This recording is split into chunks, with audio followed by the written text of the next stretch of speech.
Jai. Narmacharya Shila Haridas Thakur Ki Jai. Shad Goswami Prabhu Ki Jai. Prem Sikho Shri Krishna Chaitanya Prabhu Nityananda. Shadvaita Gadadhar Shivasari Gaura Bhakta Vrinda Ki Jai. Shri Shri Radha Krishna Gopa Gopinath Shamakun Radhakun Giri Govardhan Ki Jai. Sankirtan Yaga Ki Jai. All glories to the assembled devotees. All glories to the assembled devotees. All glories to the assembled devotees. All glories to Lotus feet of Shri Guru and Gauranga. Jai Shri Prabhupada.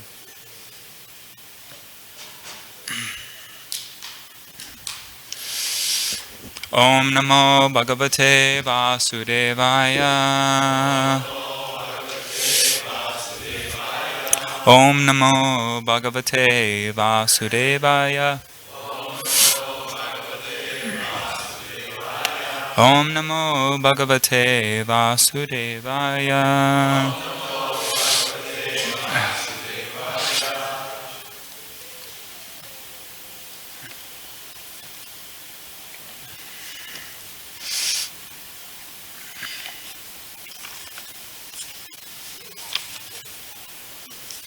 Reading from Grantharaj Srimad Bhagavatam, Canto 1, Chapter 12. Text 15 has no purport, so I'll read that alone, and then text 16 we'll read together. Tam orcho brahmanas tushta vrajanam prashayanvitam esha yasman prajatantau purunam puruvarshaba. The learned brahmanas, who were very satisfied with the charities of the king, addressed him as the chief amongst the Purus and informed him that his son was certainly in the line of the descendants from the Purus. So we'll read this one together. Devana pratigatena shukle samstam upeyushi Rato vo nugrahartaya Vishnuna prabhavishnuna Daivena pratigatena Shukle samstam upeyushi Rato vo nugrahartaya Vishnuna prabhavishnuna. Please chant.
Montages.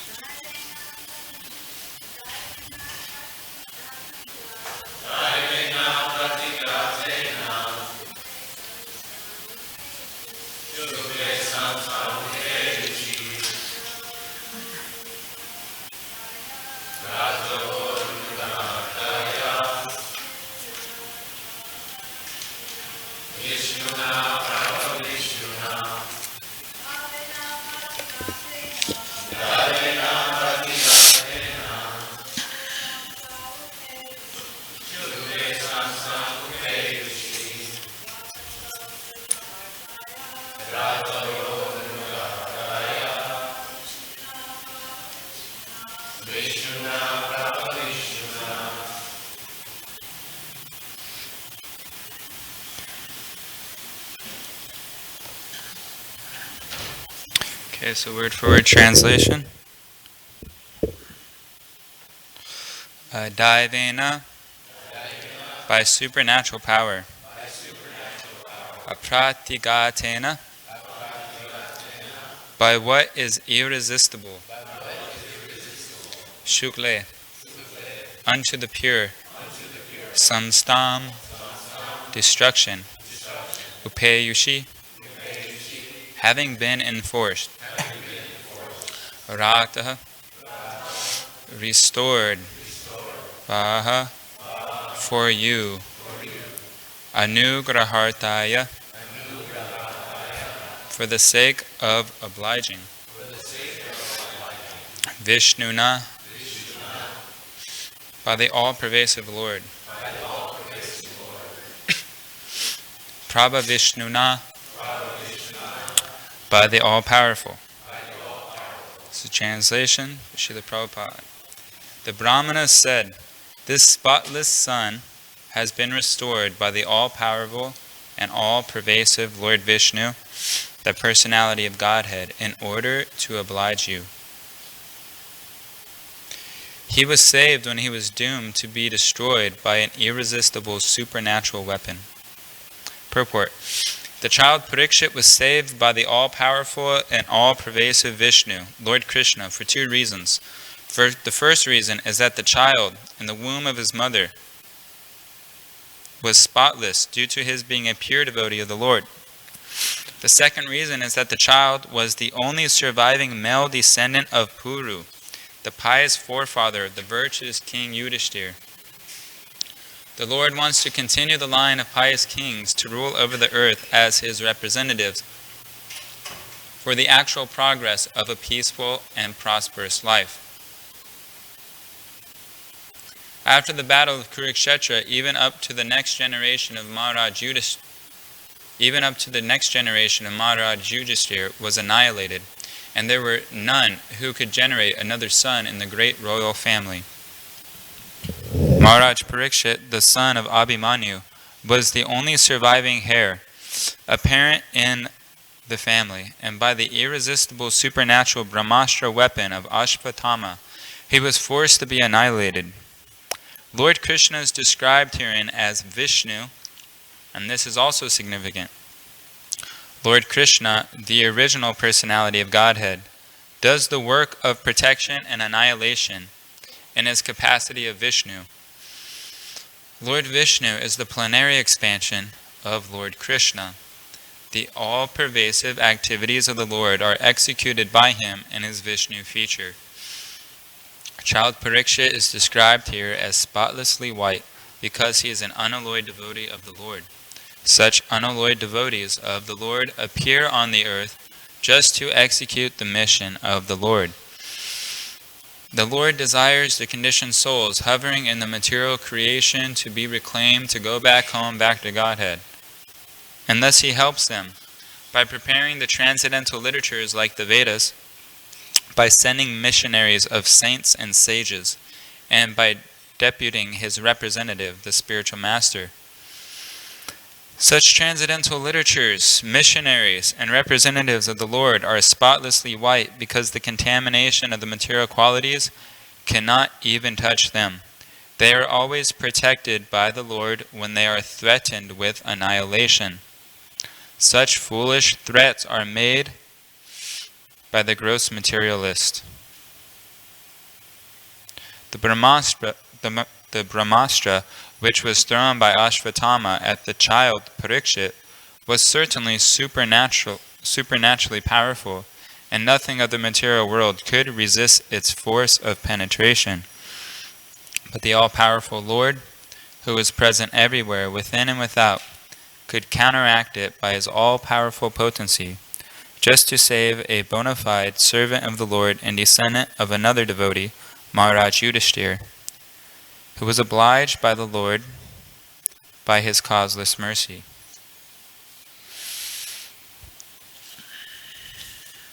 Om Jnana-timandasya Gananjana Shalakoya Chakshu Unmilitamena Tasmai Shri Gurave Namaha. I was born in the darkest ignorance. My spiritual master opened my eyes with the torchlight of knowledge.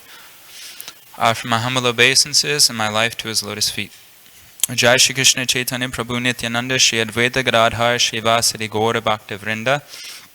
Hare Krishna, Krishna Krishna, Hare Hare, Hare Rama, Rama Rama, Hare Hare.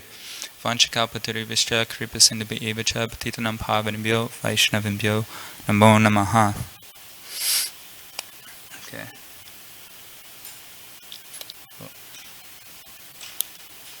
So, verse one more time. First verse, text 15. The learned Brahmanas, who were very satisfied with the charities of the king, addressed him as the chief amongst the Purus and informed him that his son was certainly in the line of descendants from the Purus. The Brahmana said, the spotless son has been restored by the all-powerful and all-pervasive Lord Vishnu, the personality of Godhead, in order to oblige you. He was saved when he was doomed to be destroyed by an irresistible supernatural weapon. Okay, so maybe for some of those who are a little bit unfamiliar with the Srimad Bhagavatam, this book was compiled a little over 5,000 years ago, and what's going on here, there's a meeting of great sages, and one particular sage, Sutta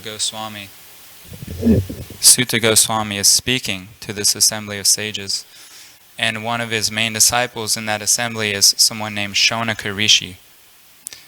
And what's going on here is Sutta Goswami is describing this great personality named Maharaj Parikshit, who the Bhagavatam is actually Maharaj Parikshit hearing from his spiritual master Shukadeva Goswami in the last 7 days of his life. He knew that he was bound to leave this world, so he was preparing his consciousness in his last 7 days how to leave this world successfully and attain the eternal realm. And within that assembly of Shukadeva Goswami speaking to Maharaj Parikshit, there's an assembly of sages also there, and Sutta Goswami was in the group, was in the audience. And so Sutta Goswami later, in the future, is describing the same things he heard from Parikshit Maharaj to his disciples. And that's what we're hearing here, is the conversation between Sutta Goswami and the sages in Naimisharanya.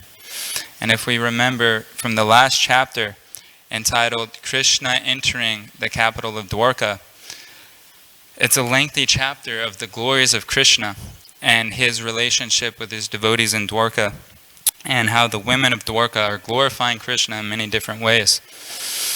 And Shonaka Rishi is hearing from Sutta Goswami all these narrations about the glories of Krishna.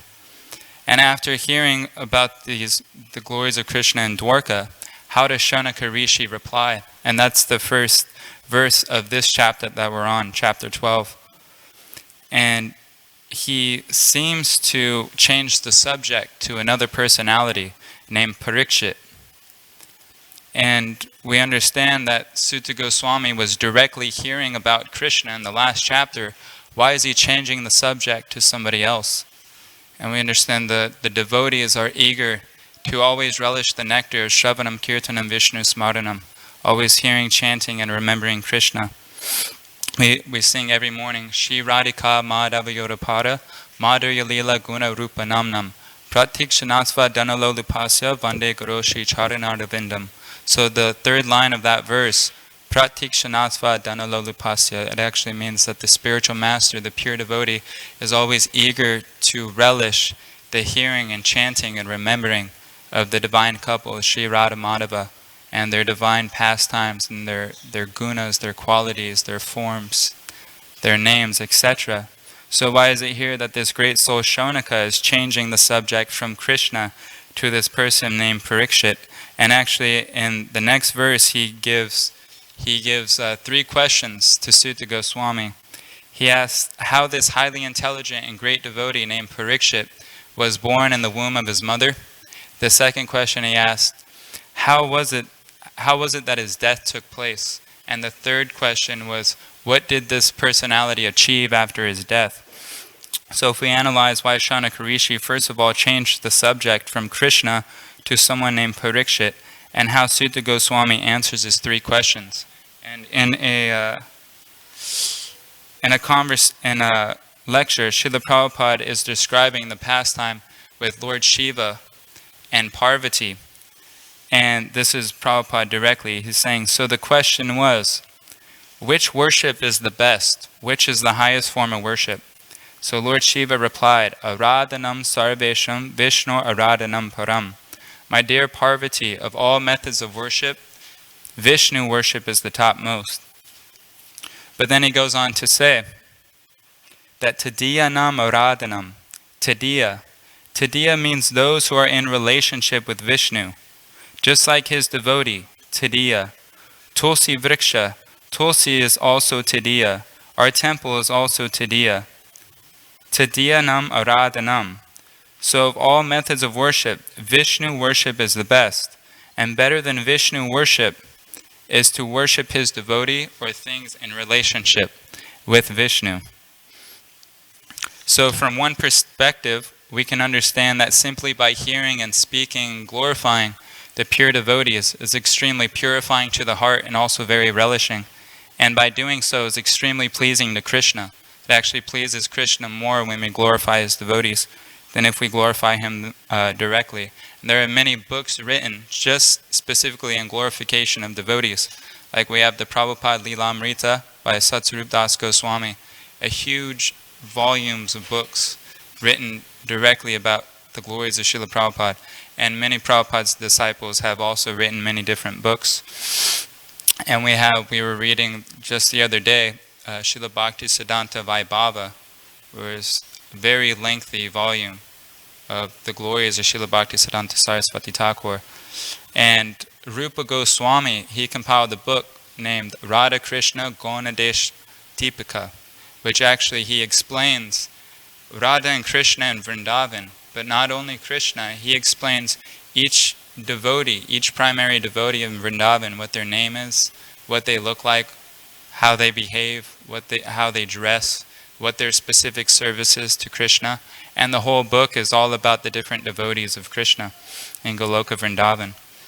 So one of our primary functions in our Gaudiya lineage and our lifestyle is glorifying the Vaishnavas and appreciating the relationship between the devotees and Krishna, and also how to properly interact with Vaishnavas according to their different levels of advancement.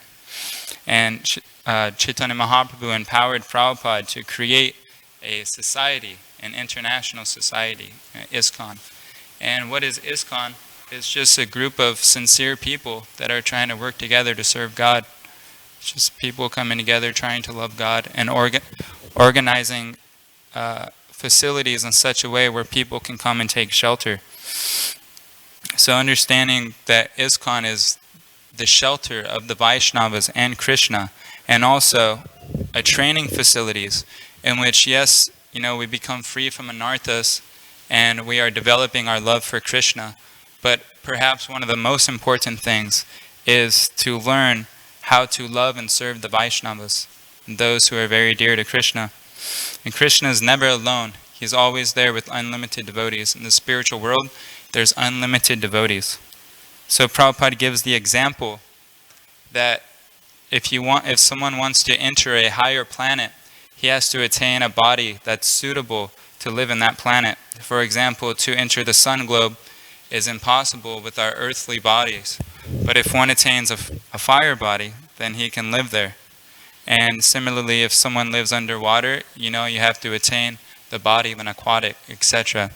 So similarly, to enter into the Vaikuntha planets, we have to practice to develop a body that's 100% humble, 100% pure, and completely surrendered, and who knows how to love Krishna's devotees, not only in this lifetime, but for the rest of eternity. That's actually what we're practicing. You can't enter into the spiritual world unless you're qualified. And the main qualification is learning how to behave there.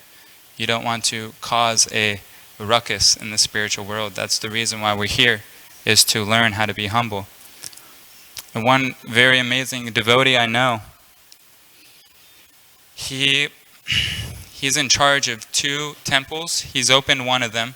He's the temple president for both of them. He is in charge of a couple ashrams, a man and a woman's ashram. He has opened up a very successful vegan restaurant, prasadam restaurant. He has made many devotees, and he is giving shelter to many devotees. And not only that, but on a weekly basis, he is giving nice philosophical discourses. He's very learned. And one time my good friend, Jai Chaitanya Prabhu, was speaking to him on the phone, and this particular person was giving so much time to Jai Chaitanya, asking him how he was, answering any question, and just seemed like he had all the time in the world for my friend Jai Chaitanya. And Jai Chaitanya Prabhu was asking, you're so busy. Oh yeah, and he also has a business which he's hires only devotees so that they can maintain themselves and their family. So although he's super busy, extremely busy, he has so many things going on, Jai Chaitanya asked him, how is it that you seem like you have all the time in the world for me? And this person said, actually I do. I have all the time in the world to speak to you, because I put people before projects. And he said, from simply doing that, from investing my time in people, automatically the projects flourish. They manifest and they flourish. And I remember hearing Shruti Kirti Prabhu explain something very similar about Prabhupada. Prabhupada is in charge of a worldwide movement. This was in the mid-70s, so at the time where preaching was going on all over the world, massive book distribution, etc. And so many devotees writing him, and him corresponding, and him translating books. And it seems like that would take up every moment of 24 hours. And Shruti Kirti Prabhu, who was Prabhupada's personal secretary and servant for some time, said that when Prabhupada came into his room, and nobody else was there except for Prabhupada and Shruti Kirti, Prabhupada seemed like he had nothing to do. That it was just him and Krishna, and him chanting and relaxing. And it seemed like he had all the time in the world just to kind of relax and think of Krishna and speak very casually to Shruti Kirti. Shruti Kirti Prabhu was explaining the same thing, that how Prabhupada, because he invested his time within his disciples were actually serving him to carry out the mission. And Prabhupada and Krishna had this special relationship that Krishna was arranging this society and arranging the preaching engagements all over the world. And Prabhupada was just being himself, being a pure devotee, and relishing the holy names. And my godbrother, when he was here a few months ago, Radha Vallabha Prabhu, he was explaining how the body needs nourishment in the form of foodstuffs, in the form of prasadam, but also the subtle body, because we are attached to our minds and our intelligence and false ego and our physical body. To actually take care of somebody requires to take care of the body and the subtle body. And he was explaining that just like the physical body needs food, the ego needs appreciation. He needs to be showed that he's appreciated for the service that he's done. And the mind needs affection, to feel affection among his brothers and sisters and feel like he's part of a family. And the intellect, the intelligence, needs a philosophical foundation. He was explaining that if people have these three things, then their spiritual life will flourish, will be maintained, will be steady, and throughout the years they'll do wonderful service. So if we actually invest our time in people by giving them this spiritual nourishment, then automatically the projects will be successful. And another perspective we can analyze why Shaunaka wanted to hear of Parikshit is because of the wisdom that we can learn from one another. Prabhupada often gives the example of the fly and the honeybee, that if the fly is in a wonderful garden, if there's one piece of stool, he'll skip everything else, he'll ignore all the nice roses and flowers, and he'll go straight to the stool. But the honeybee, if he's in a filthy place, and there's only one rose or one flower, he'll ignore everything else and get the nectar from the flower. So similarly, if we have the mentality of fault finding, there's unlimited faults we can find within each individual. We can even find faults in Prabhupada and Krishna. But if we're always looking for the nectar, if we're always looking for the good qualities in people, then we'll see unlimited good qualities within everyone. Not only the devotees, but every part and parcel of Krishna, recognizing that how much potential somebody has. Just an ordinary jiva walking down the street has so much potential to serve Krishna nicely. So Krishna is giving us a perfect situation in our lives where how this movement is designed, where we can learn so much from each other on a daily basis. And all it takes is, the open eyes to see it and appreciate it, and the attitude of gratitude to perceive it. Just like Ranath Maharaj, he gives this really nice quote. He says that people don't care how much you know until they know how much you care. And he also says that true humility doesn't mean thinking less of yourself, but actually thinking of yourself less, to put other people and Krishna in the center before thinking of our own aggrandizement and sense gratification. Just like yesterday, I was speaking to Sarvabhauma Prabhu, and he was telling me, that he likes to see that I'm doing good and everything. And he was saying, I hope that you can take, I hope that you can take praise, because actually we should understand that when people are praising us for our devotional service, they're not just praising us, but they're glorifying Prabhupada and they're glorifying Krishna, that Prabhupada has given us such a nice lifestyle that even any ordinary jiva can develop good qualities. So understanding that we're just a via medium, a representative of our spiritual master, that any praise or glory that comes to us is actually a glorification of our spiritual teacher. Just like when Prabhupada was, devotees were performing Guru Puja, he wasn't thinking that this belongs to me. He was offering that worship unto his spiritual master, Srila Bhaktisiddhanta Saraswati Thakur. And Rupa Goswami describes in Bhakti Rasamrita Sindhu, he explains some of the symptoms of someone in bhava, which is the preliminary stage of prema, pure love of Godhead. He states that one of the symptoms is that someone in bhava is very conscientious how he utilizes his time. Every single moment is utilized properly.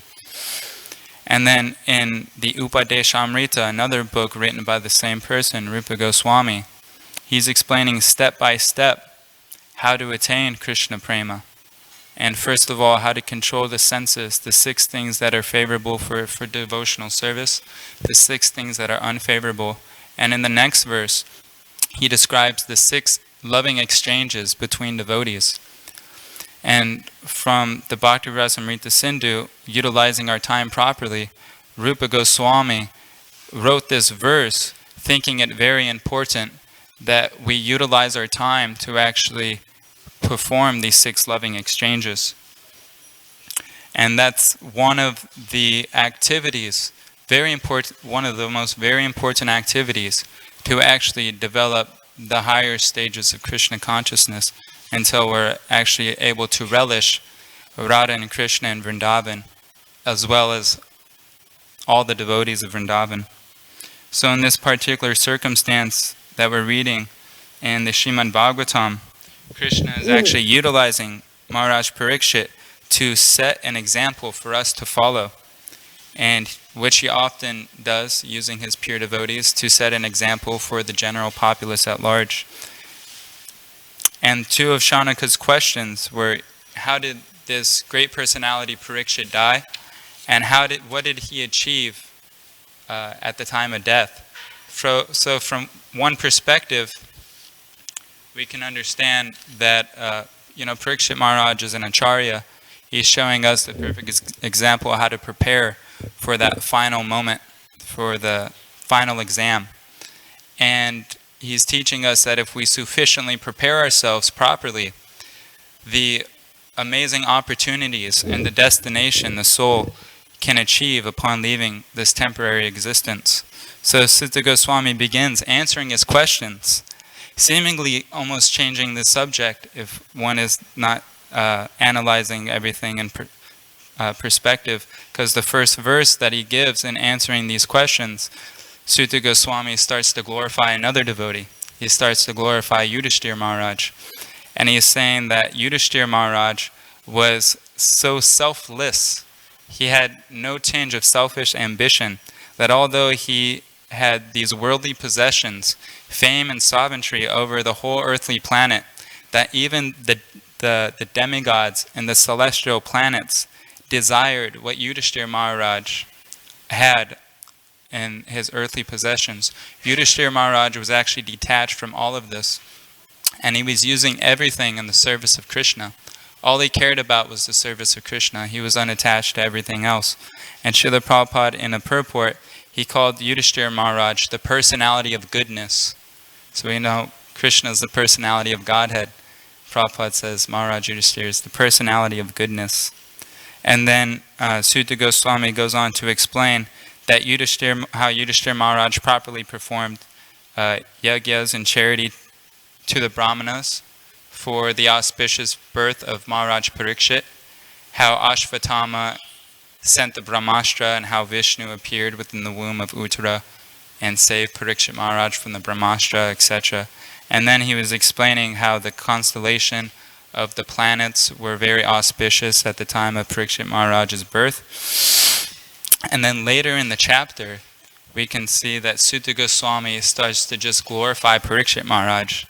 And it's very similar to how Krishna explains his manifestations in the 10th chapter of Bhagavad Gita, how of all radiant lights he is the sun, of all bodies of water he's the ocean, etc. So in this chapter it's very similar. We'll read later and analyze more into depth, but to just give an example, Sutta Goswami is glorifying Parikshit Maharaj, saying, amongst great bowmen, this child will be as good as Arjuna. He will be as irresistible as fire and unsurpassable as the ocean. He says this child will be as strong as a lion and as worthy a shelter of the Himalayan mountains. He will be forbearing like the earth and as tolerant as his parents. And he goes on in a few verses like this, just glorifying Parikshit Maharaj. And if we go back to the verse today, actually the next verse, text 17, the first sentence says, Sutta Goswami says, for this reason, because he was saved by the Brahmastra in the womb of his mother by Vishnu, for this reason this child will be well known in the world as one who is protected by the Supreme Personality of Godhead. And in the Bhagavad Gita, Krishna confirms this in the 9th chapter, the verse 31, where he says, declare it boldly, Arjuna, my devotee never perishes. So we can see, though, that devotees often leave their bodies in seemingly unfavorable circumstances, unabruptly, very suddenly. It's like in car accidents and cancer, etc. I was just reading the book Salted Bread about the devotees in the former USSR that were imprisoned and tortured and one of them died from being tortured, and one devotee had a child in the prison, and that child also died. And in Africa in the 80s, Hladini Mataji and the devotees were actually attacked by dacoits and murdered and killed. And in the verse today in the purport, Prabhupada says that the devotees are always protected by the Lord when they are threatened with annihilation. Such foolish threats are made by the gross materialist. So how to understand this? And we just understand that the body is just a temporary vehicle for the soul to move around in.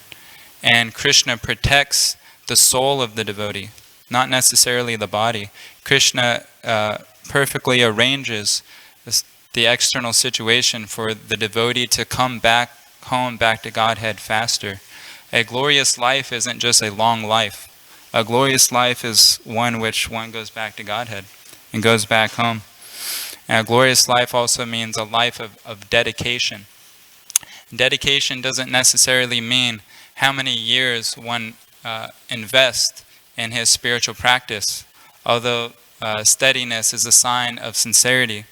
But someone who's very new, so-called new to the movement, can also have full dedication to the mission of Srila Prabhupada. Just like if I were to give you my car, or I don't have a car, but if I had a car, if I were to give you my car and you only had my car for a week, it's considered yours. I've already given it to you. Whether you've had it for a week or 20 years, it's yours. I've given it to you already.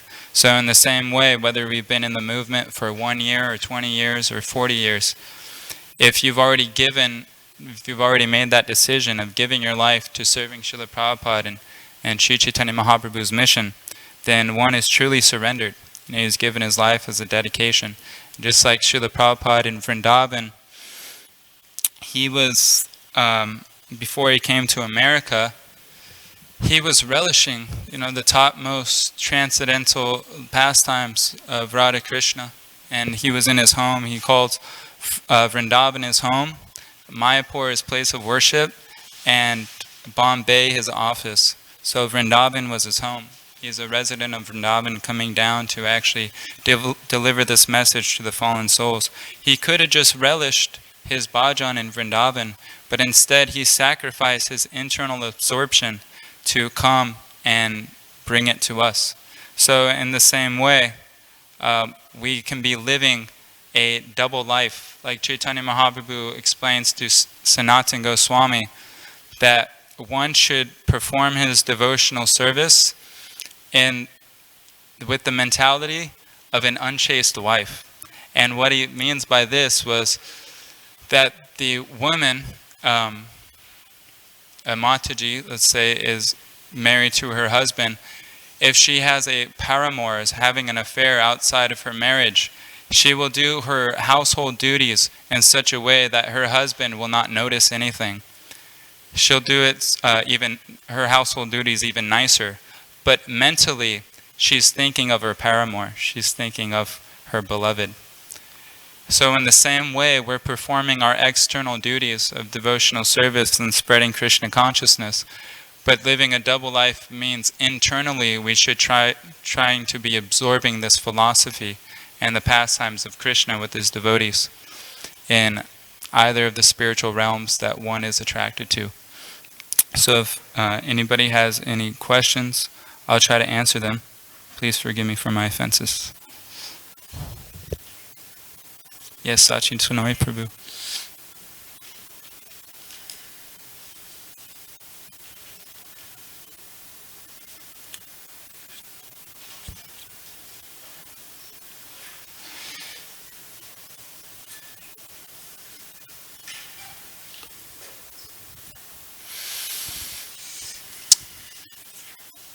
Thank you, Prabhu. In the beginning of the verse, you quote that famous verse of Arada Dhanam Sarvasham, the topmost.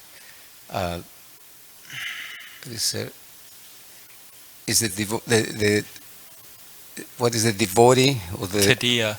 Tadiya, who is the most pleasing, who is most elevated and worshiping Vishnu himself is actually the worship of the devotee. And in that line of thought, I was thinking that what about if a devotee or devotees, sometimes we see that they're very dutiful, they do their service, but somehow they're, due to some, I don't know, character or personalities, they create sometimes friction and maybe even commit offenses to other devotees. What will be the situation in that regards? What are your thoughts or your realization in that aspect? And I don't know, maybe even since you are always are like a bumblebee looking for all different uh,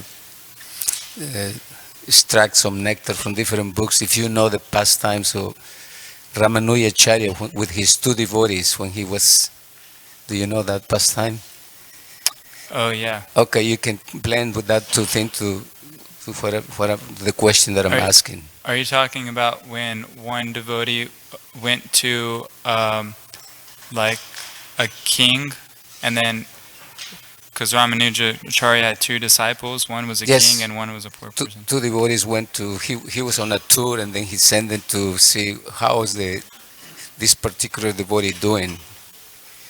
He wanted to go and get information. How are you being treated?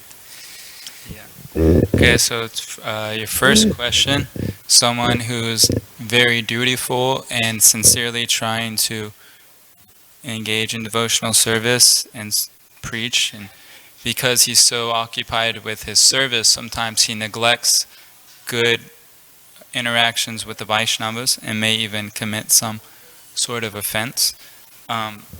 Personally, if that happens to any individual, we understand that Krishna's in charge of every jiva.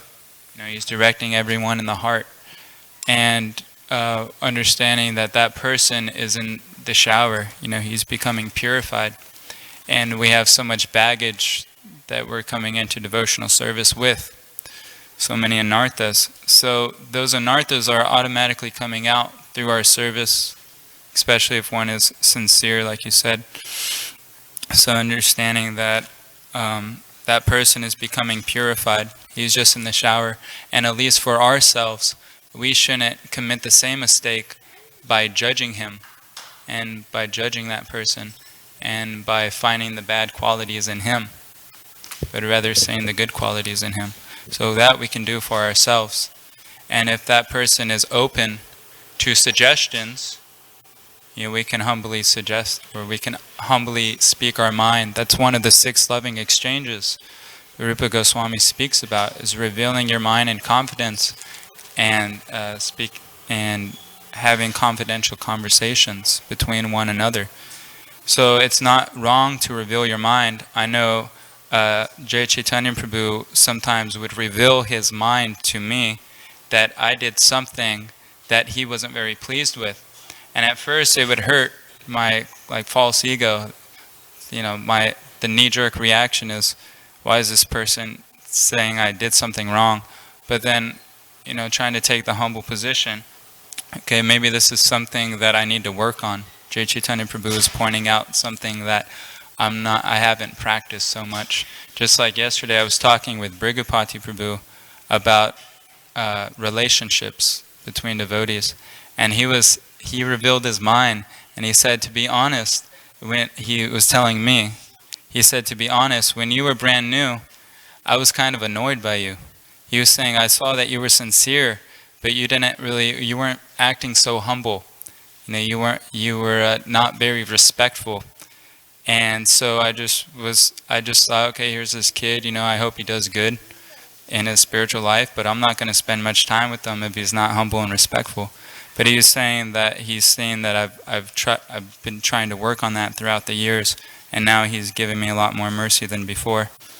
So I don't know if that answers your first question. And the second one, I don't know if we have time for that, but the basic idea is that Ramanujacharya was coming to a particular place. He had 2 disciples in that place. One was a kingly person. He had a lot of opulence, and one was just like a humble person that was living in some thatched hut. And so Ramanujacharya sent his disciples to those two other disciples to tell them that Ramanujacharya is coming, that their spiritual master is coming. And the king immediately was saying, oh, he was so happy. But he neglected to give proper respects to those devotees who came to tell them that Ramanujacharya was coming. And although he decorated his house and he prepared for Ramanujacharya, the other person that was living in a thatched hut, who was poor and less materially fortunate, that person was very excited that his spiritual master was coming, but at the same time, he respectfully greeted his disciples, gave them a place to sit, gave them water to drink, food to eat, massaged their feet, asking them how they're doing. So Ramanujacharya, upon hearing about this, he asked, when his disciple messengers came back, he asked, how did this person treat you and how did the other person treat you? And because he heard that the more poor person was respectfully treating the devotees of the devotee, that Ramanujacharya would go to only that person's house and skip going to the king's house because he neglected to properly greet and serve the other Vaishnavas. So that's the story that you were mentioning. Thank you very much. That was perfect. Thank you. Srimad Bhagavatam ki jai, Srila Prabhupada ki jai, Gaura Premanande.